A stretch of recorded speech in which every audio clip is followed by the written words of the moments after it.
Ketika Lee Jae-sik dibebaskan, Mbak Hongju menghubungi Jung Baryum. Dia bilang mau melakukan wawancara dengan Lee Jae-sik. Kemudian Jung Baryum yang tahu kalau Lee Jae-sik adalah psikopat mengikuti Mbak Hongju karena khawatir terjadi apa-apa. Dan benar saja, kalau saja Mas Jung tidak di sana, Mbak Hongju sudah mati. Selanjutnya, Mas Jung menyiksa Lee Jae-sik dan minta dia mengakui kalau dia adalah pembunuh berantai 10 orang di masa lalu. Setelah itu, Mas Jung membunuh Lee Jae-sik. Komochi yang tiba di sana kaget mendapati Mbak Hongju di sana dan dia segera mencari Lee Jae-sik yang ternyata sudah tewas. Lalu Komochi mencoba mengejar pelakunya tapi gagal.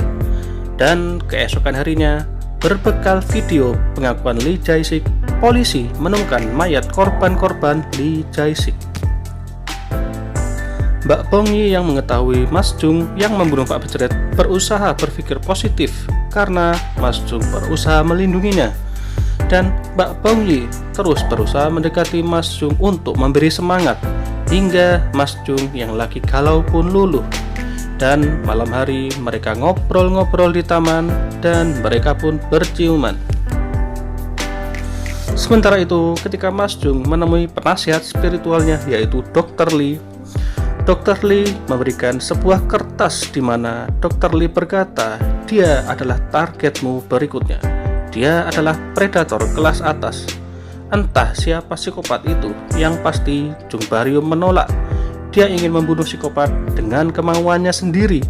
Dan di sini terungkap bahwa Dr. Lee bekerja sama dengan seseorang untuk memburu psikopat dan Dr. Lee memanfaatkan Jung Baryum sebagai alat pembunuh. Kemudian terjadi sebuah kejahatan kekerasan di mana seorang anak kecil disiram air keras hingga hampir meninggal. Komochi dan Jung Baryum menyelidiki insiden ini bersama.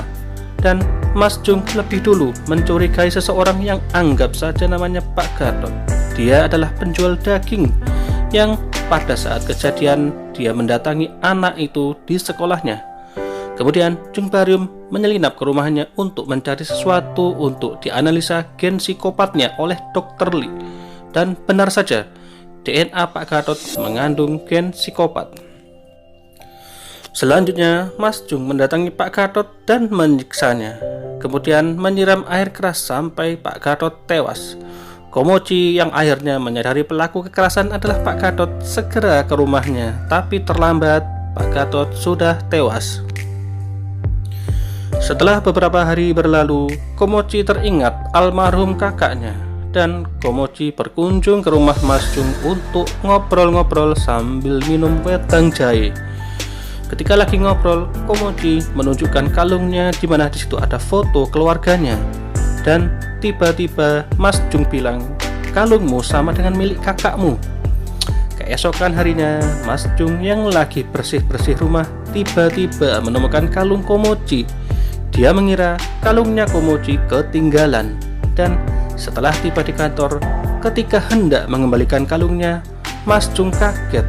Ternyata kalung Komochi masih ada di lehernya. Lalu kalung siapa yang dia pegang? Mas Jung galau berat. Bagaimana kalung milik kakaknya Komochi bisa ada di rumahnya? Kemudian dia juga agak kaget ada bekas luka di tangan kanannya. Tapi dia lupa ini luka karena apa. Dugaan saya adalah itu adalah luka saat Mas Jung berkelahi dengan Mbak Bongyi saat kakaknya Komochi dibunuh. Dan yang membunuh kakaknya Komochi adalah Jung Baryum sendiri. Sebuah fakta baru terungkap bahwa Mas Jung tiba-tiba datang ke rumah lamanya. Dan entah bagaimana dia masuk ke ruang bawah tanah di mana di sana ada foto-foto korban pembunuhan. Dan akhirnya dia sadar bahwa yang membunuh kakaknya Komochi dan juga korban lainnya adalah dia sendiri, bukan Sung Yo-han. Jika memang Jung Baryum adalah psikopat, lalu siapa orang tuanya? Jangan-jangan Dr. Lee sudah tahu kalau Jung Baryum adalah psikopat.